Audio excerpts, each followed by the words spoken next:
എന്ന അർത്ഥത്തിൽ നമ്മൾ ഇതൊന്നും പ്രത്യേകമില്ല. ഇന്നത്തെ കാലത്ത് ഇപ്പം ഈ പാല് കൊടുക്കുന്ന കുട്ടികൾ തന്നെ പല വീട്ടിലും ഇല്ല. അപ്പം അതുകൊണ്ട് അങ്ങനത്തെ അമ്മമാരെ കണ്ടിട്ടില്ല. അപ്പം അതുകൊണ്ട് ആരെങ്കിലും അങ്ങനെ ഒന്നുള്ളത് ആൾക്കാർ ഇങ്ങനെ പെട്ടെന്ന് അങ്ങോട്ട് നോക്കിപ്പോകും. അതാണ് കണ്ടത് പ്രശ്നമല്ലേ. അതുകൊണ്ട് അപ്പം നമുക്ക് എന്ത് വേണ്ടി വരുന്നു? ഒരു ചെറിയ മറവ് ഇതിനൊക്കെ വേണ്ടി വരുന്നു. നമ്മൾ കുഞ്ഞുങ്ങൾ നേരത്തെ പറഞ്ഞത് വളരെ ശരിയാണ്.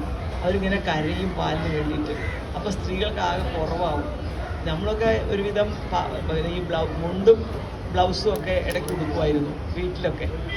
മുണ്ട്, ഷർട്ട്, നിങ്ങൾക്ക് ഓർമ്മയുണ്ടെന്ന് എനിക്ക് അറിഞ്ഞുകൂടാ. ഇതൊക്കെ നമ്മുടെ കേരളത്തിലെ സ്ത്രീകൾ ഒരു കാലത്ത് ഇട്ടിരുന്നു. ഇപ്പം അതൊക്കെ മാറി ആകെ മൊത്തം മറയ്ക്കുന്ന നൈറ്റുകളും ചുരിദാറും വന്നു. അപ്പോൾ ഏതെങ്കിലും ഒരു ശരീരഭാഗം കാണുക എന്ന് പറഞ്ഞാൽ ഇപ്പോഴത്തെ ആൾക്കാർക്ക് വലിയ വിഷമമാണ്, സ്ത്രീകൾക്ക്.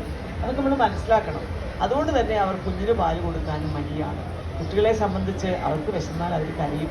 മാത്രമല്ല അവർക്ക് ഡീഹൈഡ്രേഷൻ ഒക്കെ ഉണ്ടാവും. ജീവകാരുണ്യ പ്രവർത്തനം ഏത് സംഘടനയ്ക്കും അങ്ങനെ ഒരു കാര്യം ചെയ്തിട്ടില്ലെങ്കിൽ എന്തോ മോശമാണ് എന്ന് വിചാരിക്കുന്ന സംസ്കാരമാണ് നമുക്ക്. മറ്റു സ്ഥലത്ത് അതൊന്നുമല്ല.